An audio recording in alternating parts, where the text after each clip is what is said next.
Hello students, welcome to my YouTube channel Empower Physics by Morning Himanshu Gautam students, sir. I am Himanshu Gautam, physics teacher Rana royal शिक्षण संस्थान eight Borawar.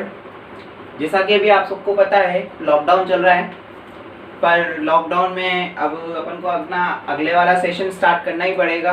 पता नहीं कब तक lockdown रहे, तो हम आज से हमारी स्टडी स्टार्ट कर रहे हैं 12th क्लास फिजिक्स की। 12th क्लास में हम क्या किस तरह से इसको पढ़ेंगे, कैसे इसको आगे बढ़ाएंगे लॉकडाउन में भी, सिलेबस को हम कैसे पढ़ें। तो आज से मैं आपका फिजिक्स का चैप्टर नंबर 1 स्टार्ट कर रहा हूँ, यूनिट स्टार्ट कर रहा हूँ। और आप सबको बिल्कुल अच्छे से सीरियस होके ऑनलाइन लेक्चर्स देखने हैं, पढ़ने हैं, नोट्स बनाने हैं और अच्छे से इनकी स्टडी करनी है। ये सेम एज इट इज़ ही चलेगा जैसे हम क्लास में पढ़ते हैं, एज इट इज़ रहेगा। ठीक है बेटा, अब मैं स्टार्ट करता हूँ यूनिट फर्स्ट। अब देखो 12th के अंदर क्या किया गया है कि चैप्टर वाइज ना होकर के सिलेबस को यूनिट वाइज डिवाइड किया गया है। अब यूनिट वाइज डिवाइड किया गया है यानी कि हम बोल सकते हैं आपकी 12th की फिजिक्स में टोटल 17 चैप्टर्स है और इनको यूनिट में डिवाइड कर रखा है। हर यूनिट का अपना अपना मार्क्स है, अपना अपना वेटेज है।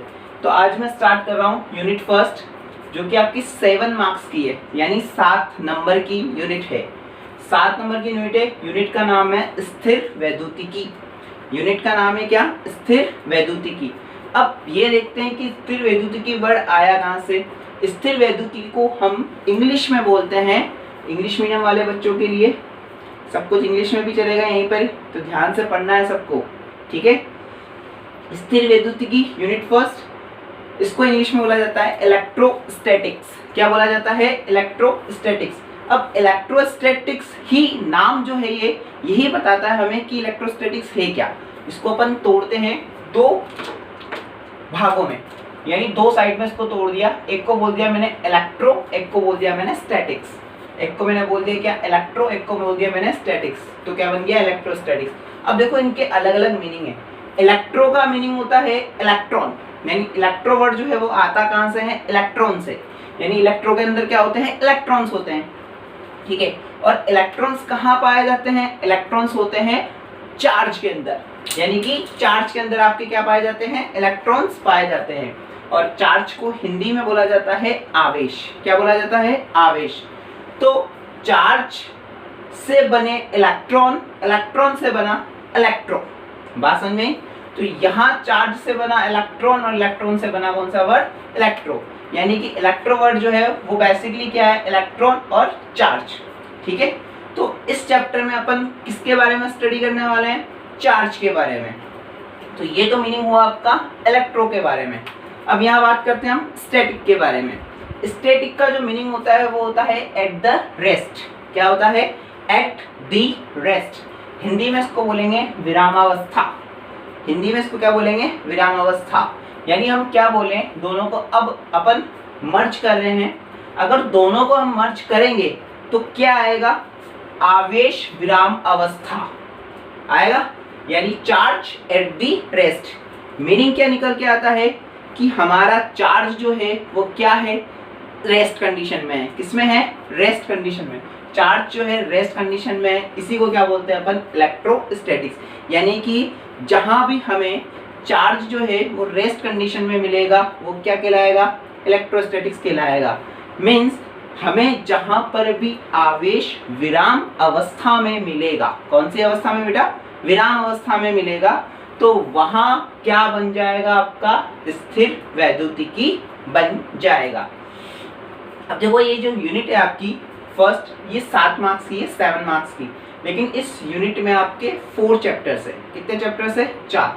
अब आपके माइंड में आएगा सर 7 नंबर के लिए 4 चैप्टर पढ़ने पड़ेंगे। हाँ बेटा पढ़ने पड़ेंगे, लेकिन बहुत इजी चैप्टर है, बहुत प्यारे चैप्टर है, मजा आएगा पढ़ने में, ठीक है। तो देखो इसमें जो 4 चैप्टर डिवाइडेड है वो मैंने यहाँ लिखे हुए हैं। देखो कौन कौन से हैं। पहला चैप्टर है आपका विद्युत क्षेत्र, इसको इंग्लिश में बोलते हैं इलेक्ट्रिक फील्ड। क्या बोलते हैं? Electric field. सेकेंड चैप्टर आता है गाउस का नियम एवं उसके अनुप्रयोग। इंग्लिश मीडियम वाले बच्चे इसको पढ़ेंगे Gauss law and its application. Gauss law and its application. Third आता है विद्युत विभव। इसको बोलते हैं अपन इलेक्ट्रिक पोटेंशियल। क्या बोलेंगे? Electric potential. और फोर्थ पॉइंट आता है विद्युत धारिता, यानी फोर्थ चैप्टर है इसको इंग्लिश में बोल देंगे अपन इलेक्ट्रिकल कैपेसिटेंस। क्या बोल देंगे? Electrical capacitance. ये 4 चैप्टर जो है ये 7 नंबर का वेटेज लेके चलते हैं, और इसमें से एक बड़ा क्वेश्चन जो कि 4 मार्क्स का है वो हर साल एग्जाम में पूछा जाता है। तो ये चैप्टर बहुत इंपॉर्टेंट है, 4 मार्क्स का मेजर क्वेश्चन इससे बनता है चारों चैप्टरों में से मिला करके। ठीक है, तो सब नोट्स की कॉपी निकाल लीजिए और सब चैप्टर नंबर 1 लिखिए। एज इट इज इसको कॉपी करना है, नोट्स मैं आपको दे दूंगा, आपको मिल जाएंगे ऑनलाइन ही, आपको उनको कॉपी में नोट करते हुए चलना है। हिंदी मीडियम भी और इंग्लिश मीडियम भी दोनों को मिल जाएंगे एट सेम डे ही। ओके, चैप्टर नंबर 1 हेडिंग डाल लीजिएगा। चैप्टर नंबर 1 है हमारा विद्युत क्षेत्र, यानी कि इलेक्ट्रिक फील्ड। विद्युत क्षेत्र, इलेक्ट्रिक फील्ड। अब आता है कि विद्युत क्षेत्र क्या होता है, इलेक्ट्रिक फील्ड क्या होता है, इसके बारे में अपन पढ़ते हैं कि विद्युत क्षेत्र क्या है, इलेक्ट्रिक फील्ड क्या है। तो इसमें जो फर्स्ट टॉपिक है हमने देखा है, इस चैप्टर में अपन स्टडी किसके बारे में करने वाले हैं? चार्ज के बारे में, दैट मीन्स आवेश के बारे में। आपने लिखा फर्स्ट हेडिंग देखो हमने डाल दिया विद्युत आवेश या आवेश। इसको विद्युत आवेश ही बोलते हैं और आवेश ही बोलते हैं। इंग्लिश में इसको बोलेंगे इलेक्ट्रिक, क्या बोल देंगे? इलेक्ट्रिक, इलेक्ट्रिक चार्ज और चार्ज। क्या बोल देंगे? इलेक्ट्रिक चार्ज और चार्ज। इसको रिप्रेजेंट करने का मेथड होता है या रिप्रेजेंट करते हैं किससे? कैपिटल क्यू या स्मॉल क्यू से। इसको प्रदर्शित किया जाता है कैपिटल क्यू या स्मॉल क्यू से। ध्यान से सुनना बेटा, बहुत ध्यान से, बस आप बोर्ड पे देखते चलो, सुनते चलो और यहीं के यहीं क्लास में ही याद करते चलो। ठीक है बेटा? अब देखो इसकी डेफिनेशन समझाने के लिए मैं आपके लिए एक एग्जांपल देता हूँ। इस एग्जांपल से अपन इसकी डेफिनेशन समझेंगे। मैंने क्या किया, यहाँ पर एक प्लास्टिक की रोड ले ली, यानी प्लास्टिक की रोड नहीं, स्केल ले लेते हैं, प्लास्टिक का स्केल ले लिया। ठीक है, यानी कि अपन बोल सकते हैं अपन ने यहाँ क्या लिया, एक plastic scale. Get it my point? Plastic scale ले लिया और यहाँ पे अपन ने क्या ले लिए? कागज के छोटे छोटे टुकड़े। क्या ले लिए? कागज के टुकड़े, बोल सकते हो कागज के टुकड़े ले लिए अपन ने, पीसेस ऑफ पेपर। तो आपने टुकड़े ले लिए। अभी इन दोनों के बीच में देखा, हम दोनों को एक दूसरे से मिला रहे हैं, इन दोनों को पास लेकर आ रहे हैं, देखते हैं रिजल्ट कुछ भी नहीं निकल के आता है, इन दोनों के बीच में कुछ भी नहीं हो रहा है। अब यहाँ पे क्या है, एक बालक आया, इसके बढ़िया अच्छे से हेयर है, यानी कि बाल है। अब ये नहा धो धुआ के रेडी होकर आया है, बिल्कुल नहा करके निकला है ये। इसके बाल क्या एकदम से सूखे हो रखे हैं। कैसे हैं बेटा? सूखे बाल, यानी ड्राई बाल है, सूखे बाल बोल सकते हैं अपन, ड्राई हेयर। अब इस बालक ने क्या किया, इस प्लास्टिक के स्केल को उठाया और अपने बालों से क्या किया, इस तरह से कुछ रफ किया। जब इसने, इस बालक ने इस स्केल को इस तरह से रफ किया और रफ करने के बाद जब ये प्लास्टिक के स्केल को इस कागज के टुकड़े के पास लेकर गया, तो क्या देखता है कि ये जो टुकड़े हैं, कागज के टुकड़े, वो इसकी ओर आकर्षित होते हैं। यानी कि ये जो कागज के टुकड़े हैं ये प्लास्टिक की स्केल की ओर क्या होते हैं, अट्रैक्ट होते हैं, यानी चिपक जाते हैं एक दूसरे से। क्या हो जाते हैं, चिपक जाते हैं। डेट मीन्स अभी कुछ देर पहले जब हम दोनों को पास लेकर आ रहे थे तब इसके बीच में कुछ भी एक्टिविटी नहीं हो रही थी, लेकिन जैसे ही इस स्केल को बालक ने क्या किया, अपने हेयर से रगड़ा और वापस जब इस कागज के टुकड़े के पास लेकर गया तो क्या देखता है कि ये दोनों एक दूसरे से चिपक जाते हैं, यानी कागज के टुकड़े से चिपक जाते हैं। डेट मीन्स इनके बीच में क्या आ गया, इनके बीच में एक term I, that is called आवेश। क्या बोल देंगे इसको अपन, आवेश या चार्ज। क्या बोल देंगे, चार्ज। अब देखो चार्ज आ गया, डेट मीन्स क्या है, चार्ज आया है। चार्ज सर बोलो कि सर चार्ज दिखाई तो दे ही नहीं रहा, कैसे आया, क्या आया, इसको पढ़ेंगे अपन चैप्टर में आगे। अभी अपन आवेश के बारे में देख रहे हैं कि आवेश होता क्या है, ये चार्ज होता क्या है, व्हाट इज चार्ज।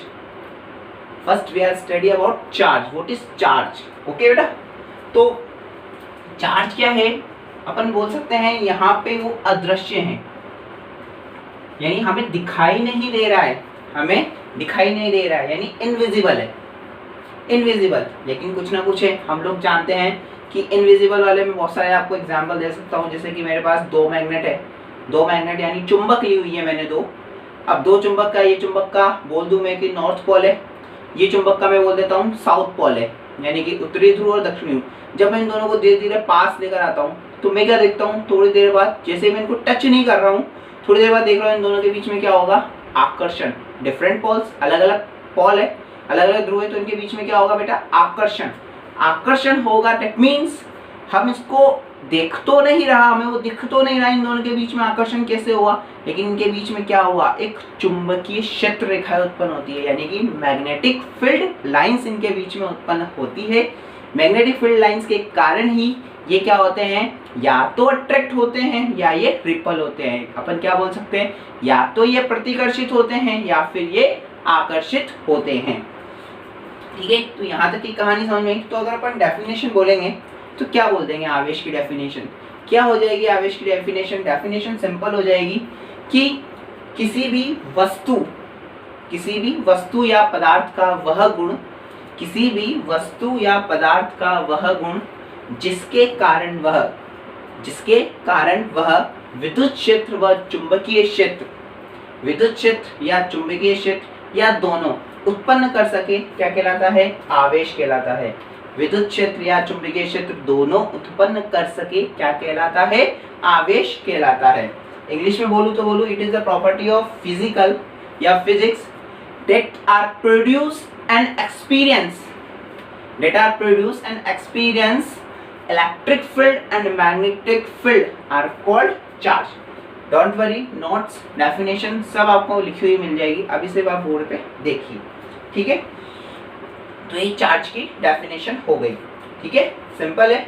एक डेफिनेशन और है, मैं आपको बता देता हूँ, हिंदी मीडियम के लिए वो यूज होगी कि द्रव्य का वह गुण जिसके कारण वह विद्युत क्षेत्र व चुंबकीय क्षेत्र उत्पन्न कर सके, विद्युत क्षेत्र व चुंबकीय क्षेत्र उत्पन्न कर सके तथा इन क्षेत्रों को अनुभव भी कर सके, क्या कहलाता है, आवेश कहलाता है। अब अनुभव वर्ड क्यों यूज किया, क्योंकि हमें अनुभव हुआ, चुंबक को जब लेकर आए अनुभव हो जाता है पहले ही कि इनके बीच में आकर्षण होगा या प्रतिकर्षण होगा, अनुभव हो जाता है। वैसे ही इनको भी अनुभव होता है कि इनके बीच में आकर्षण होगा या प्रतिकर्षण होगा। ठीक है, तो अपना यहाँ पे विद्युत आवेश यानी इलेक्ट्रिक चार्ज और चार्ज की डेफिनेशन कंप्लीट होती है। बहुत सिंपल है। ठीक है, अब आता है अपन एक नोट डालते हैं।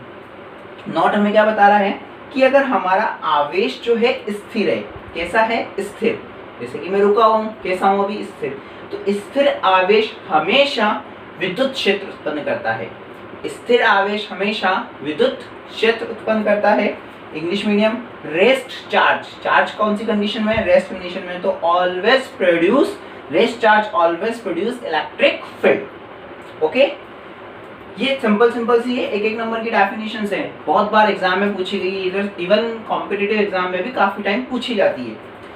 सेकंड आता है नियत वेग से गतिशील आवेश। यदि कोई आवेश है, वो क्या है, आवेश है, पहले यहाँ रखा हुआ है, ये बोल दिया कि ये आवेश है, अभी क्या है, स्थिर है, तो कौन सा उत्पन्न होगा, रेस्ट में क्या होगा, विद्युत क्षेत्र उत्पन्न होगा यानी इलेक्ट्रिक फील्ड।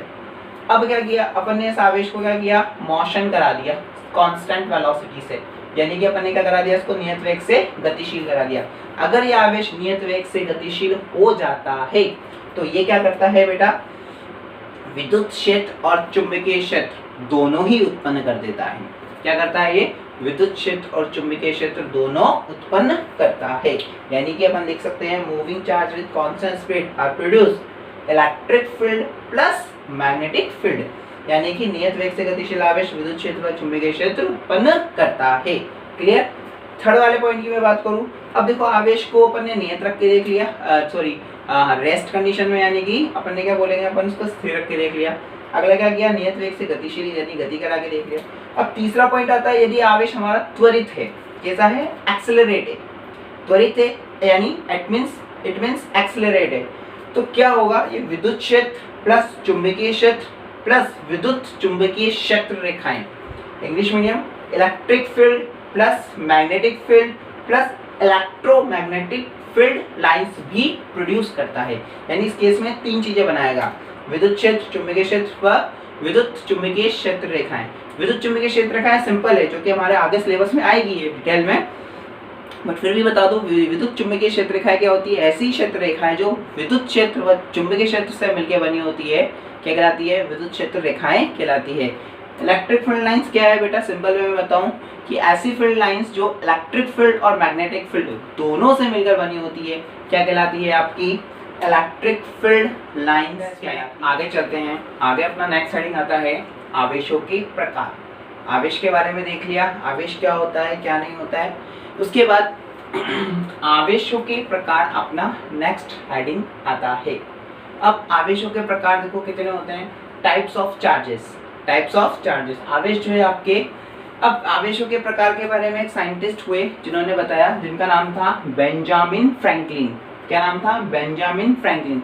इन्होंने अपने एक्सपेरिमेंट किए यानी प्रायोगिक परीक्षण किए, और प्रायोगिक परीक्षण करके इन्होंने फाइनली एक रिजल्ट निकाला कि हमारी प्रकृति में, हमारे नेचर में जो आवेश है, जो चार्ज है, वो 2 टाइप्स के होते हैं, यानी 2 प्रकार के होते हैं। तो 2 टाइप्स ऑफ चार्ज यानी 2 प्रकार के आवेश होते हैं। पहला होता है आपका पॉजिटिव चार्ज, यानी कि आप बोल सकते हो धनात्मक आवेश। क्या बोल सकते हो, धनात्मक आवेश। धनात्मक आवेश को आप ऐसे दर्शा सकते हो जैसे पॉजिटिव यानी कि धनात्मक आवेश। सेकंड आता है आपका नेगेटिव चार्ज। क्या जाता है, नेगेटिव चार्ज। नेगेटिव चार्ज को अपन हिंदी में बोलते हैं ऋणात्मक आवेश यानी कि माइनस। अब देखो इन दोनों को देख करके क्या लग रहा है, ये दोनों आवेश एक दूसरे के क्या है, विपरीत है। कैसे हैं ये दोनों आवेश एक दूसरे के विपरीत, यानी कि प्लस माइनस। जब माइनस, ये इन दोनों के बीच में क्या है, प्लस और माइनस की तो लड़ाई है, हम जानते हैं बचपन से। ये दोनों एक दूसरे को मार देते हैं, यानी जहां प्लस है और माइनस है तो एक दूसरे को मार देंगे और रिजल्ट कितना आ जाएगा, 0। यानी कि जो आवेश यानी चार्ज के बारे में हमें पता चला वो कितने टाइप्स के थे आपके, 2 टाइप्स के थे, positive charge and negative charge. तो देखो इसके बारे में इनका पता चला, मैंने आपको बताया इनकी जो प्रकृति होती है वो कैसी है, विपरीत है, यानी एक पॉजिटिव और नेगेटिव, यानी कि ये कैसे हैं, अपोजिट नेचर के होते हैं। ये रिजल्ट से जो उसने निकाले हैं इसके बारे में स्टडी करके, पॉजिटिव और नेगेटिव चार्ज के बारे में। तो फर्स्ट रिजल्ट क्या आया, इनकी प्रकृति जो है वो कैसी है, विपरीत है, यानी अपोजिट नेचर की है। सेकंड रिजल्ट ये आया कि समान समान आवेश, समान समान आवेश को देखो कैसे समझेंगे, एक जगह पॉजिटिव एक जगह पॉजिटिव, ये दोनों क्या है, समान। नेगेटिव नेगेटिव दोनों क्या है, समान। तो इन दोनों के बीच में यानी कि अपन क्या बोलते हैं, समान समान को प्रतिकर्षित करता है, यानी अपन बोलते हैं समान आवेश यानी same charge repel to each other always. We all know the same charge always repel to each other, यानी समान आवेश एक दूसरे को क्या करेंगे, हमेशा प्रतिकर्षित।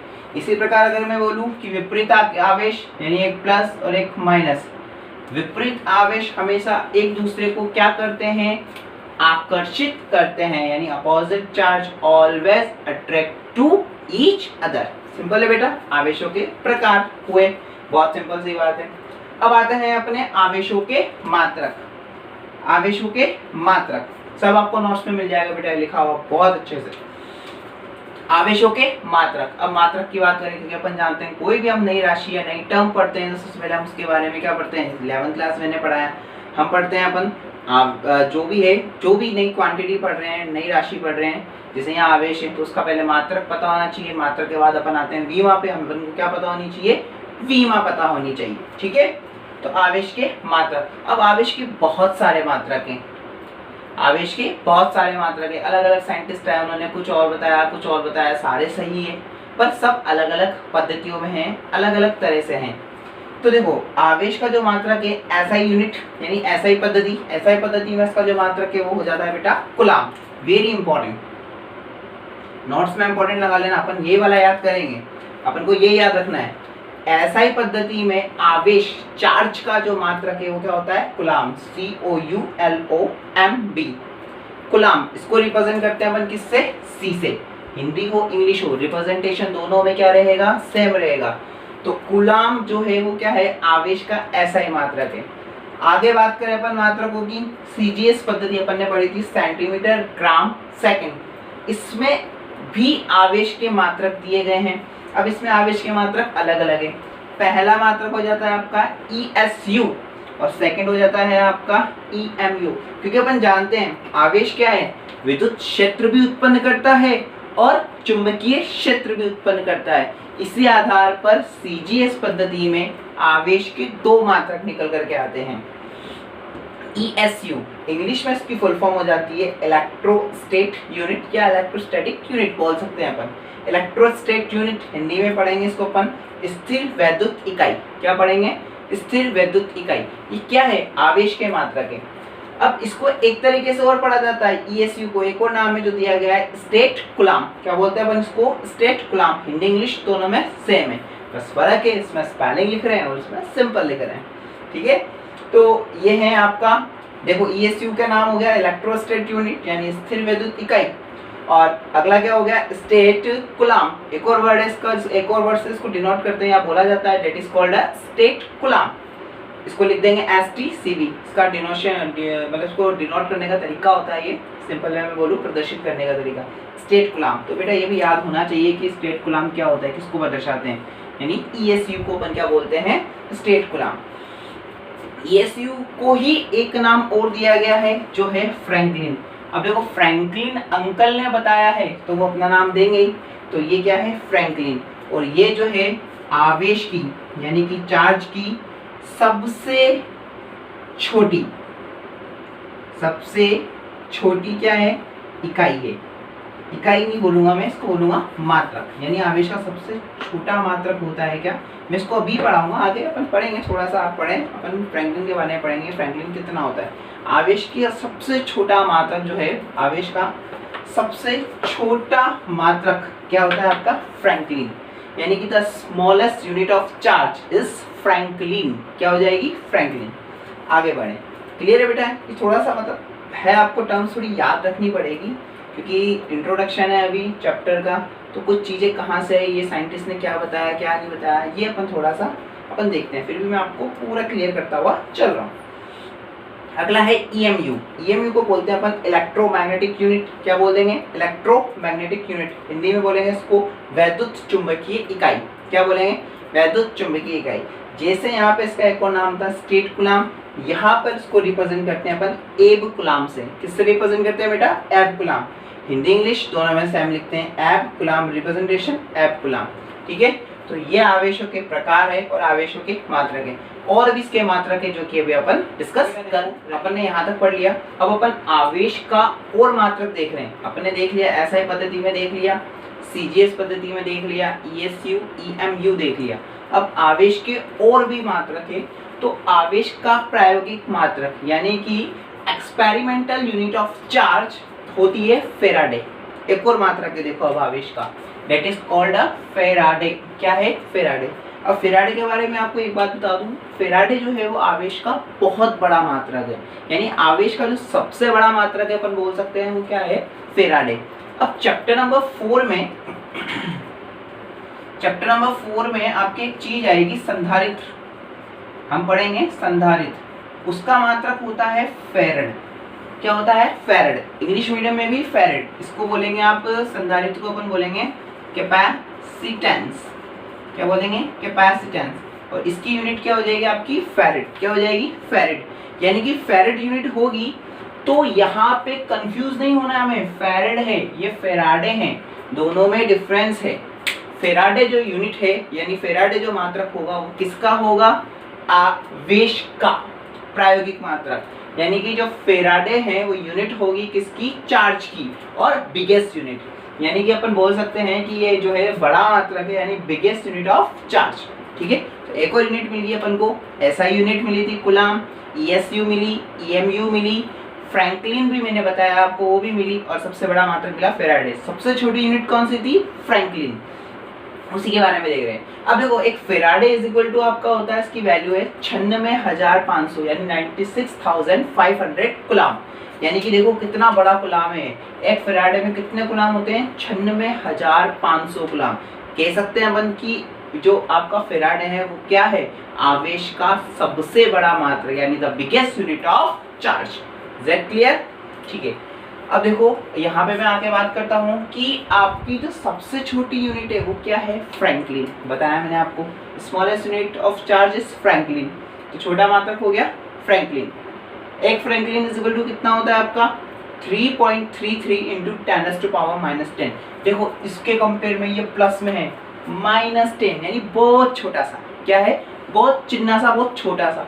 तो ये आवेश की क्या है? सब बहुत छोटी, यानी सबसे छोटी यूनिट क्या है आपकी?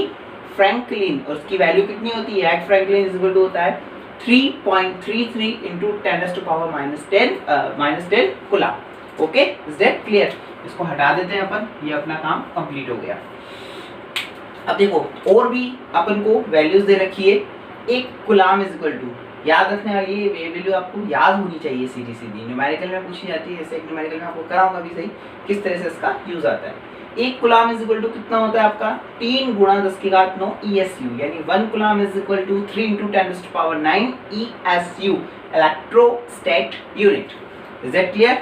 ESU। और EMU में भी होगी फिर वैल्यू, ये रिलेशन है। ESU EMU में कितने कूलम वगैरह होते हैं तो वो रिलेशन दे गए। एक EMU इज इक्वल टू होता है बेटा 3 × 10⁻10, 3 × 10⁻10 ESU। क्या है? ESU। यानी ये EMU और ESU में रिलेशन है, ये कूलम में नहीं है, तो इसको अपन कूलम में निकालते हैं। तो कूलम में निकालोगे तो क्या हम इसको ऐसा लिख सकते हैं 3 × 10⁹9, 10 में से एक हटा लिया, इधर रख दिया, 10⁹9 ESU × 10। और इसको क्या बोल सकते हैं अपन 3 × 10⁹9 ESU, 3 × 10⁹9 ESU किसके इक्वल होता है आपका 1 कूलम के। यानी इसको अपन ने क्या बोल दिया 1 कूलम इंटू 10, 10 इंटू 1 कूलम। एक EMU इज इक्वल टू अपन को क्या मिल रहा है 10 कूलम के इक्वल मिल रहा है। किसके इक्वल मिल रहा है 10 कूलम के इक्वल।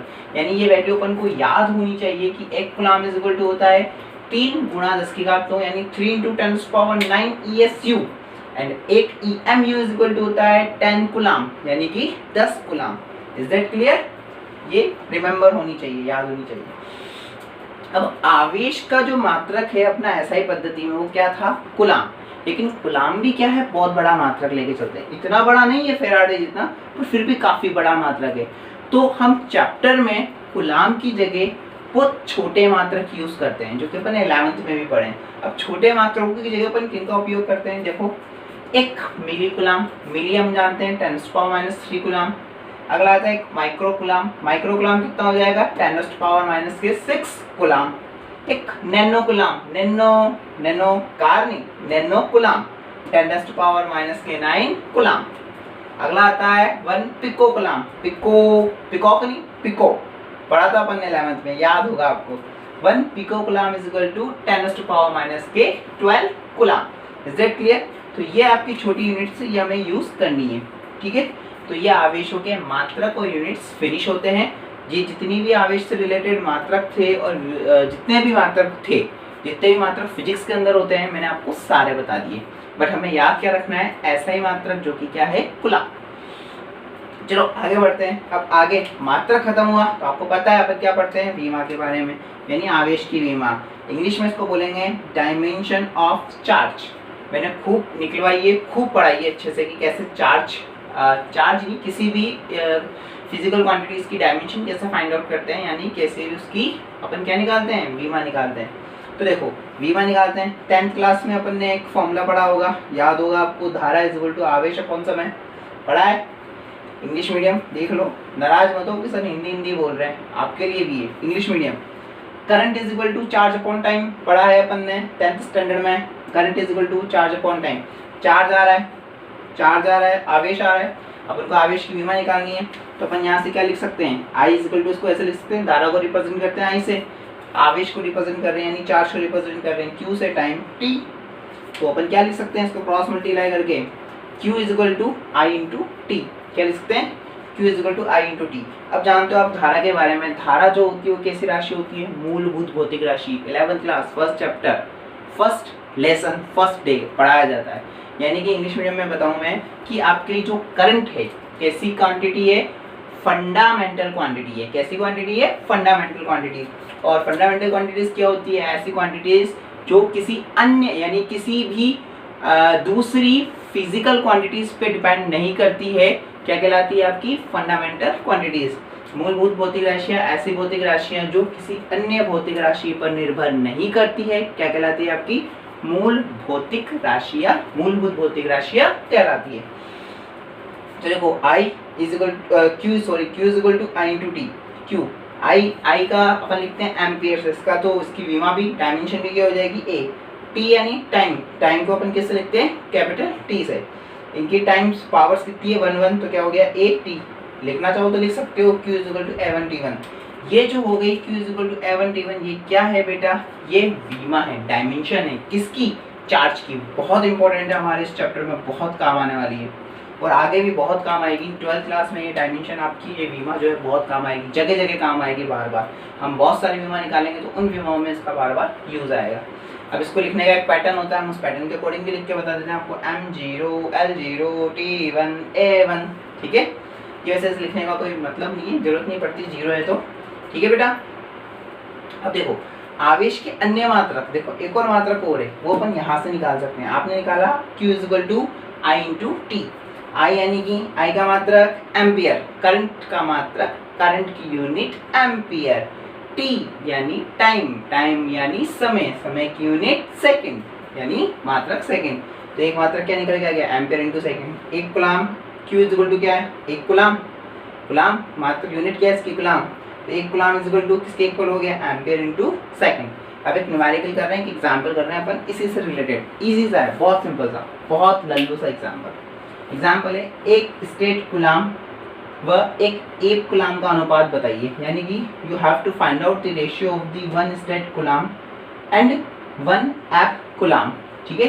अब आपको वैल्यू पता है, वी नो डेट सोल्यूशन। आप लोग पॉज करके देखना इसको, यूं नहीं क्वेश्चन करना है पॉज करके, यूं नहीं के सर के साथ सोल्यूशन देखते चलो, पॉज करके देखना, करने की कोशिश करना। अब देखो वी नो डेट हम जानते हैं, एक कूलाम देखो इज इक्वल टू कितना होता है? 3 × 10⁻⁹ ESU, 3 × 10⁻⁹ ESU। अपन को कूलाम में चाहिए तो अपन क्या लिख सकते हैं? एक ESU इज इक्वल टू क्या हो गया? ये टर्म नीचे चली जाएगी तो 1/3 × 10⁻⁹ कूलाम। तो ये आ गई आपका कूलाम में। एक कूलाम डायरेक्ट में पता है अपन को, एक कूलाम कितना होता है अपना? एक कूलाम बोले तो सीधा सीधा एक कूलाम को किससे रिवर्स है? EMU, F coulomb. तो उसका कितना हो गया? 10 × C, तो 10C आ गया, ठीक है। अब वैल्यू क्या है इसमें पुट कर दो, तो करोगे तो क्या आ गई? इसकी वैल्यू आ जाएगी 1/3 × 10⁻⁹, अपॉन में क्या आ गया? 10। ये नीचे आ जाएगी टर्म नीचे आ जाएगी, तो 9 10⁻⁹ × 10 कितना हो गया? 10⁻10, यानी क्या लिख सकते हो? 1 × 10⁻10 कूलाम। क्या आ जाएगा आंसर? सिंपल है बेटा, प्रैक्टिस करो, अच्छे से पढ़ो बेटा इसमें। और आगे देखते हैं अपन, थोड़ा सा और पढ़ते हैं आगे। अब आगे हैं, अपन ने सब स्टडी कर ली, आवेश के बारे में, मात्रक के बारे में, वीमा के बारे में, कन्वर्जन भी देख लिया। अब आगे चलते हैं। अब आगे आता है कि एक इलेक्ट्रॉन पर आवेश।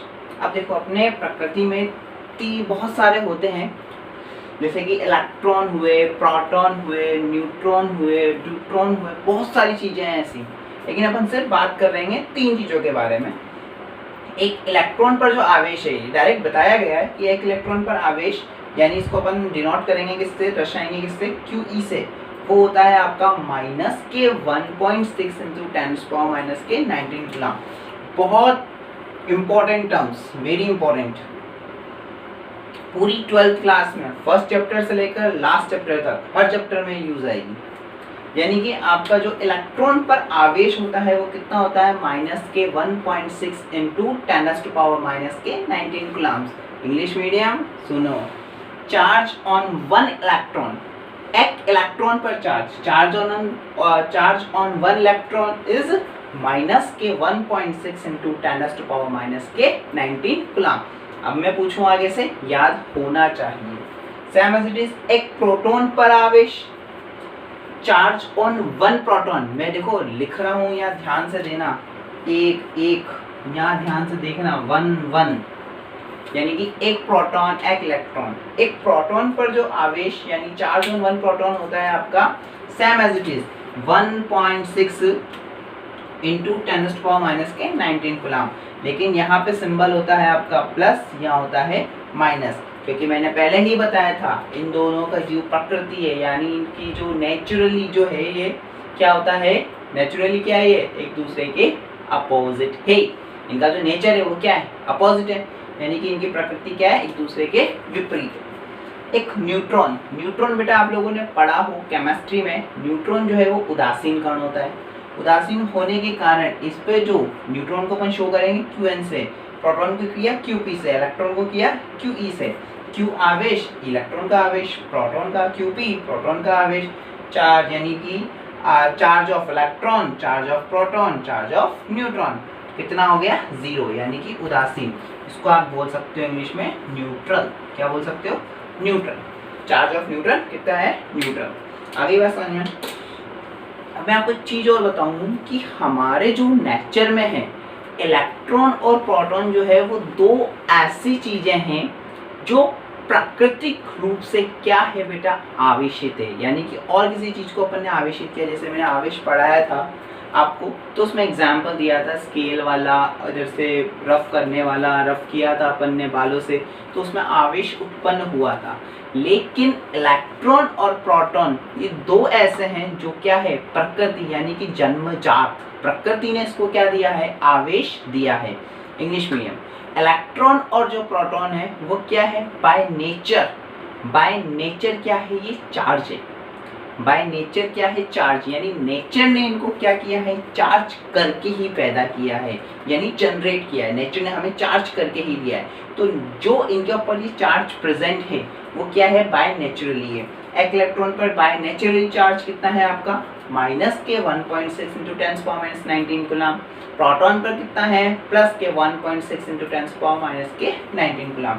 यानी अगर मैं इनके परिमाण की बात करूं दोनों की, यानी मैग्नीट्यूड की बात, पता है मैग्नीट्यूड को अपन ऐसे लिखते हैं, पढ़ाया हुआ है मेरा, मैग्नीट्यूड को लिखा तो दोनों का मैग्नीट्यूड क्या है? देखो इक्वल है।